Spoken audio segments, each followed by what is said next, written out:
போரால் பாதிக்கப்பட்ட மக்களின் வாழ்க்கை மீள் எழுச்சி பெற பொருளாதார முன்னேற்றம் அடிப்படையானது.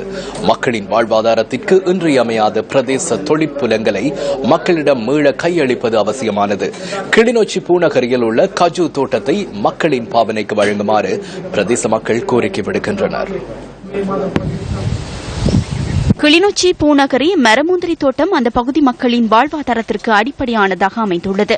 3000 ஏக்கர் பரப்பளவு கொண்ட இந்த மரமுந்திரி தோட்டத்தில் சுமார் 120க்கும் மேற்பட்டவர்கள் கடந்த காலத்தில் தொழிலில் ஈடுபட்டு வந்துள்ளனர். மன்னார் யாழ்ப்பாண வீதியில் 34ஆம் மைல்கல் பகுதியை அண்டி சுமார் 3 கிலோமீட்டர் தூரத்தில் மரமுந்திரி தோட்டம் காணப்படுகின்றது. யுத்தம் முடிவுக்கு கொண்டுவரப்பட்டு 6 ஆண்டுகள் கடந்துள்ள போதும் மரமுந்திரி தோட்டம் இராணுவத்தின் வசம் உள்ளதாக மக்கள் சுட்டிக்காட்டுகின்றனர். அதுல வருமானம் எடுக்கிற டைம், அதாவது இப்ப அதுக்குள்ள கோடிக்கணக்கில் லட்சக்கணக்கில் எடுக்கக்கூடிய ஒரு வசதி இருக்குது. ஆனா இந்த டைம்ல அதை செய்யக்கூடிய ஒரு ஒழுங்குகள் அதுக்கேற்ற இப்ப வந்தால் நிறைய அதுல வருமானம் எடுக்கக்கூடிய ஒரு இது இருக்குது. மரமுந்திரிகை கூட்டுத்தாபனத்திற்கு சொந்தமான காணியில் சில பகுதியை இராணுவத்தினர் பயன்படுத்துவதோடு ஏனைய பகுதிகள் பற்றைக்காடாக காட்சியளிக்கின்றன.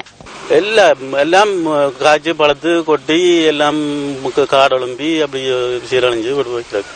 அதை வடிவான முறையில செயல்படுத்தினா அதுல நல்ல வருமானம் பெறலாம். இப்ப அதுக்குள்ளேயே நாங்கள் வேலை செய்யக்கூடிய மாதிரி ஒரு 150-100 பேர் வேலை செய்யக்கூடிய மாதிரி இருக்கு. மரமுந்திரி தோட்டம் மக்களின் பாவனைக்கு வழங்கும் பட்சத்தில் பிரதேச மக்களுக்கு வேலை வாய்ப்புகள் கிடைப்பதுடன் அவர்களின் மறுவாழ்வுக்கு அது அடிப்படையாய் அமையும் என்றும் பிரதேச மக்கள் கோரிக்கை விடுக்கின்றனர்.